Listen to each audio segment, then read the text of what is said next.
Le serment de Strasbourg, c'est encore de la politique. Le serment de Strasbourg, c'est sans doute le plus vieux texte en langue française. Il date de 842, l'époque des enfants et des petits-enfants de Charlemagne.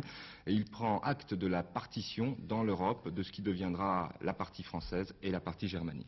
Ce serment de Strasbourg, ou plutôt la copie, exécutée 100 ans après l'original, est venu enrichir ce matin l'exposition La mémoire des siècles, qui se tient à l'église Saint-Paul, à Strasbourg. Ce document, difficile à déchiffrer, a été remis par le directeur de la Bibliothèque nationale de Paris. Laurent Andrès et Claude Haim étaient présents. Ça me donne savoir et pas dire, savoir et pouvoir.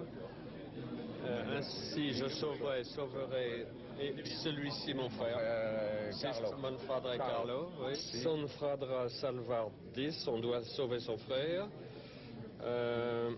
Pour autant qu'il en fait autant. On est tout à fait au retour aux sources du francique et d'une grande histoire de l'Europe. Ouf, nous voilà rassurés.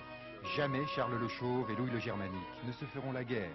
Les deux frères s'aiment pour toujours, et d'autant plus qu'ils s'unissent ici, en 842, contre leur frère Lothaire, qu'ils se préparent à écraser ensemble. On connaît la suite. En somme, même si ce texte n'était que cela, la première et la plus énorme des bonnes intentions qui vont paver pendant 1000 ans l'enfer des relations franco-allemandes, il aurait déjà bien mérité de l'histoire. Mais comme il est de plus le premier témoignage de nos deux langues accolées l'une à l'autre, comment un Alsacien n'héberrait-il pas aussi une racine insoupçonnée de notre identité européenne et régionale? Texte allemand, vous pourriez l'essayer, monsieur le maire? C'est plus difficile à lire encore, là.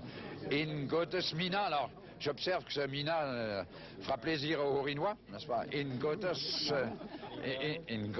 Mina, in des Christian Volk. L'Europe actuelle, à certains égards, reprend, oui, l'empire de Charlemagne d'une autre façon, de façon démocratique.